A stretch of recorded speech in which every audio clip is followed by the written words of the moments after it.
Kamusta mga ate, kuya, beshi? Si Chari po ito mula sa The Sun, Moon, Stars, PH Tarot. Ipapaalam ko lang po na ito po ay isang general read o pangkahalatang pagbabasa at maaring hindi lahat ay magtugma sa inyong sitwasyon. I-check din nyo ang inyong Moon, Rising at Venus sign. Baka doon mas tumugma ang read para sa inyo. At kung ang mensahe ay tama sa inyo, paki-like lang po at mag-subscribe kung hindi pa ninyo ito ginagawa. Okay, mag-umpisa na po tayo. Hello po mga ate ko, Beshi. Kamusta na po kayo? Dito ulit ako si Chari para gumawa ng another reading. And this is for the sign of Pisces, Sun, Moon, Rising, and Venus. And of course, welcome po yung mga cross-watchers natin ni Pisces. At ganyan din po yung mga bago nating viewers. Ngayon po, titignan natin kung anong energy ang ating mababasa at ang energy mo at ang energy ng person mo, Pisces. Okay, so we have a dropping card which is already 5. A High Priestess, which is you. Temperance. The Hangman, again you. The Ten of Pentacles. And the Four of Wands. Bottom is the Prince of Pentacles or the Page of Pentacles. Okay, Pisces, so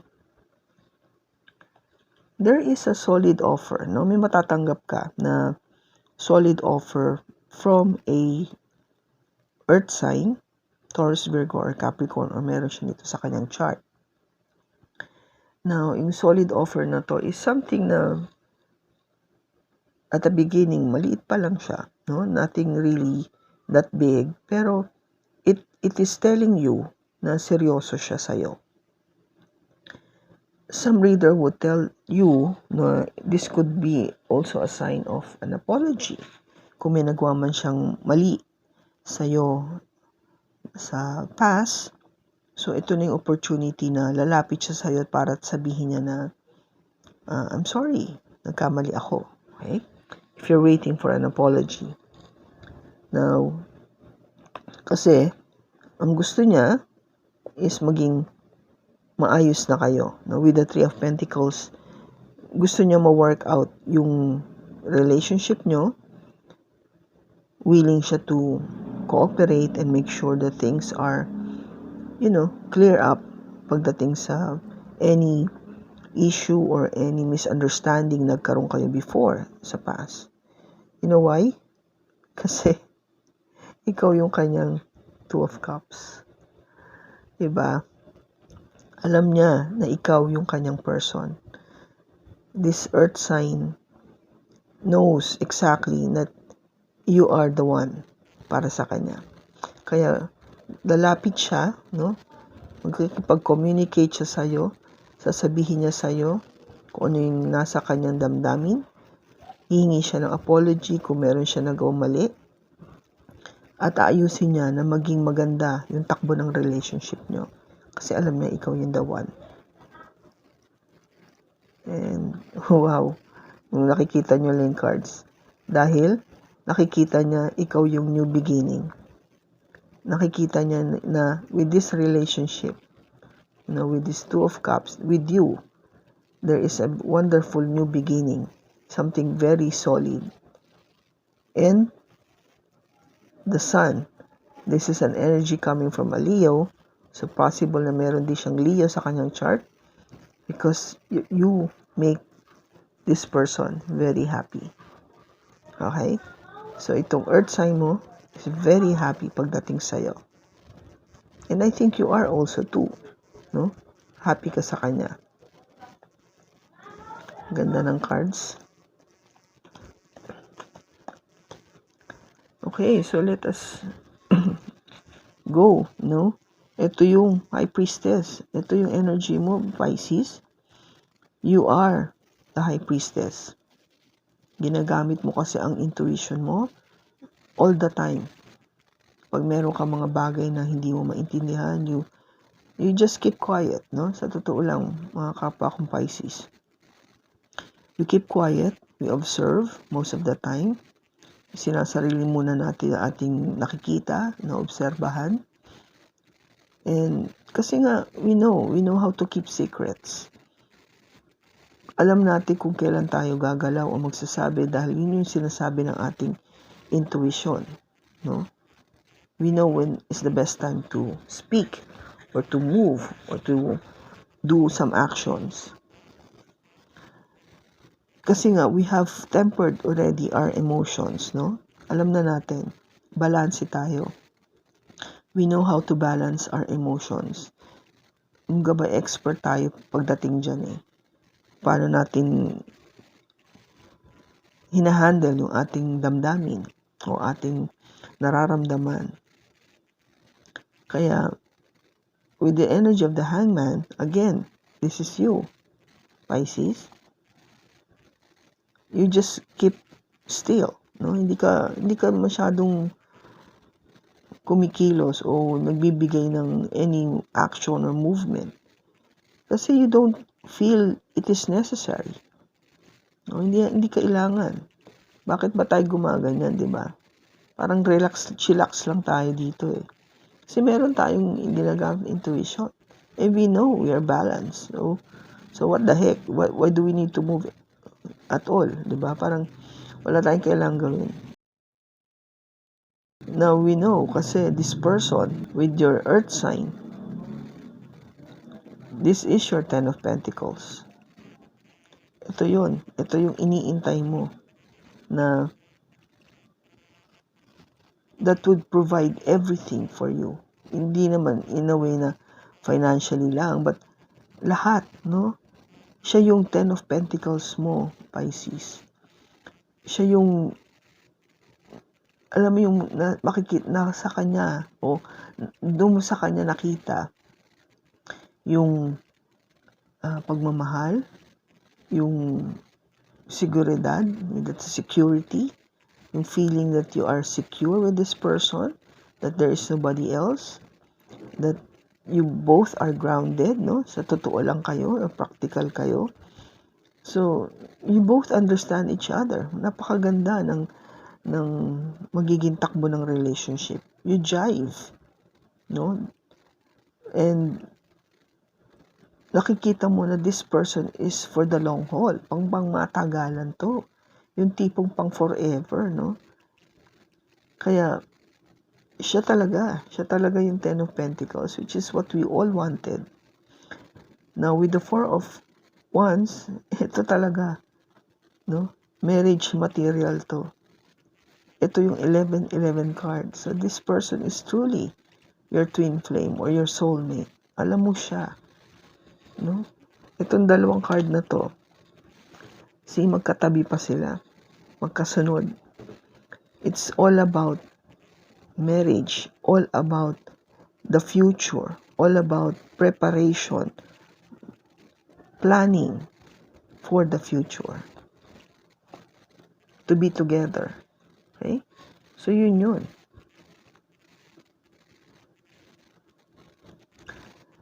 Alam mo, wala talaga akong makaklarify na kasi ang ganda-ganda ng card mo, Pisces.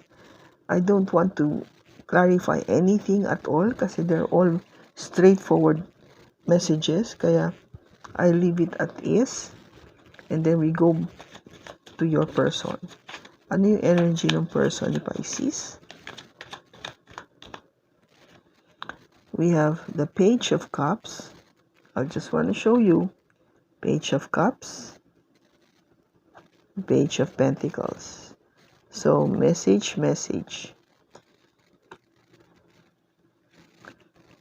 Now, we have the Page of Wands. The Nine of Wands. The Eight of Pentacles. And the Ten of Cups. Wow. And bottom Pisces is the Ace of Swords. Okay, yung person mo, Pisces, ito na yung time na makikipag-usap talaga siya sa'yo ng masinsinan. With all honesty. Hindi na siya mag-aalinlangan o hindi na siya takot. Meron na siyang lakas ng loob para makausapin ka o harapin ka. Na masabi niya na okay, ngayon that I am doing fine, I have all the resources that I have, na na-enjoy ko yung buhay ko, no? Whatever I have financially, okay naman ako. And because of that, I get to enjoy a lot of things, no, in my life. And this is all about, being with friends, drinking a lot, no, just having fun. Pero ayoko na eh. I don't want to be single anymore, or I don't want to be on this particular energy ngayon. But I wanted to be, concentrating on dating you. Kasi this could also mean trying to reconcile with you or having that reunion with you.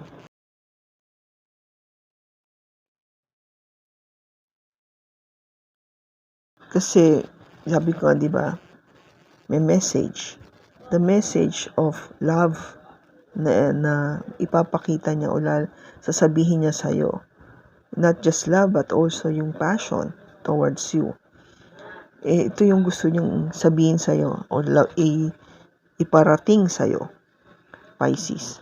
Pero hindi nagiging madali para sa kanya kasi medyo pinag-iisipan niya ito mabuti, no? Lalo na sa gabi na pag nag-iisa siya na kung paano ba, ano bang gagawin ko. Hindi ko na alam talaga, kinakabahan ako. Pero gusto ko talaga siya makausap, magkita kami, makapag-date kami, And marami akong I've been working on it, no? With the 8 of Pentacles. I've been trying to work out kung ano yung tamang diskarte na gagawin ko o how would I be able to send these messages to you para to let you know that you are my happiness. You're my 10 of Cups. No? Sa person mo, ikaw ang kanyang kaligayahan. Sa side mo, Pisces, siya ang lahat-lahat para sa'yo. You see that? See how beautiful yung connection? You have the 10 of Pentacles and your person has the 10 of Cups. No? Talagang pareho kayo, no? Meron kayong parehong nararamdaman na matindi sa isa't isa. But somehow, yung nag-uumpisa ba yung parang nahihiya pa o hindi alam ko anong gagawin kasi these are pages. So medyo umpisa o bagito kung sa yung pang teenager muna, yung pang puppy love. Pero hindi naman to pang puppy love lang. But yung alam mo yung pag-umpisa kasi talaga mahirap. Hindi mo lang kung anong approach yung tama para hindi ka mapahiya, hindi ka magkamali, hindi siya ma-turn off, si Pisces. So, yun eh. Ay, tingnan natin kung ito, clarify natin. Ba't andito yung 9 of Wands?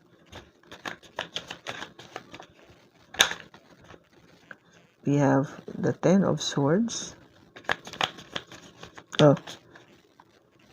We have the 7 of Swords. We have the Ace of Pentacles and the Knight of Cups. Bottom niya is the 2 of Pentacles. So medyo nagde-decide pa siya, no, kung ano nang gagawin niya kasi sa ngayon, in person mo, still trying to make that decision or juggle kung ano nang gagawin ko. Kasi baka nga, ang wino-worry niya kasi is baka ma-misinterpret mo yung gusto niyang sabihin sa'yo. Though, ang gusto niya talagang is to have this new beginning. Kasi kung meron man nangyari sa past na hindi clear, ngayon gusto niya sabihin na I wanted to have a new beginning with you and to let you know that I love you. With the Knight of Cups, no? Mahal kita. I have this feeling for you. Now, but andito yung 8 of Pentacles.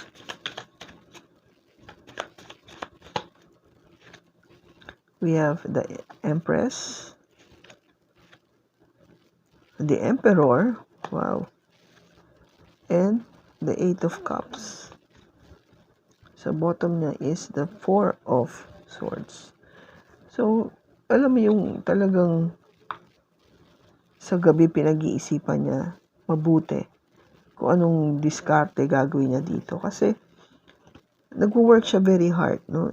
Nagtatrabaho siya mabuti just to make sure na financially she's okay or he or she is okay. Take it as it resonates. Hindi importante ang gender. But of course, nakikita niya kasi na match kayo. No? Andito yung Empress at saka Emperor. Match talaga kayo. You're perfect match. And ito yun. Ito yung hinahanap niya. Been looking for it for such a long time na makita ko finally yung aking kamatch, yung aking ka-soulmate, yung aking yung person that is truly meant for me. No, yung magiging okay kaming dalawa. Yun yung pinagtatrabahuhan niya na mahanap ko to. Binigay naman sa kanya. Ito na, ikaw yun, Pisces. Kailangan lang niyang iparating sa'yo na ito yung nararamdaman niya. That is the thing. Yun lang. Kasi, yun yung pinag-iisipan niya kung paano niya gagawin. Wala pa siyang, alam mo yung siguro nga sa sobrang, if this is an earth sign, very perfectionist kasi. No? Perfectionist sila. So, they wanna make sure na yun na plano nila, naisip nila, ma-execute nila properly. At, magiging, of course, yung result ng kanilang execution is what they have planned for or hoping to. Kaya, syempre, kung hindi maging yun, nakaka-frustrate, diba? But, I think your person, Pisces, will do a good job. Kasi nakita mo yung diba? Nakita mo yung I think you will see the sincerity kasi gagamitin mo to yung intuition mo, Pisces. You will use that para makita mo kung talagang honest yung person mo. Okay, so any more messages for Pisces? Yeah. Oh my God. I love you. These are powerful words. I love you. Naiiyak ako. Have faith. Trust your faith in this situation. Yes. Act as if your partner is here. Whether you have someone in your life or not, act as if they are with you so you will always consider them. Diba? Kung hindi pa kayo itong person na to, itong iyong kamatch, itong earth sign mo, isipin mo na, no, I'm talking to both of you, Pisces and Crosswatcher, isipin mo na kayo na, parang ma-feel nyo na kahit hindi kayo o magkalayo kayo o may ibang yung person mo o ikaw, Pisces, pero alam mo there is somebody else that is really truly meant for you. I-feel mo na kayo talaga. Diba? Kasi my goodness, the cards doesn't lie at all. Ito, no? Ito pa lang eh. Sinasabi na talaga niya na mahal ka niya, Pisces. O mahal mo din siya, Pisces. I think you both love each other. Hindi pa lang napaparating. O hindi parehong naparating. Okay? So, I hope nakatulong ito sa iyo, Pisces. Maraming salamat sa pagsama mo sa akin sa pagbasa na to. I think this is one of the most beautiful reading I ever did for Pisces. And I'm so happy na you are with me right now. At sana nakatulong ito sa iyo. Sa susunod po muli, ingat ka and God bless.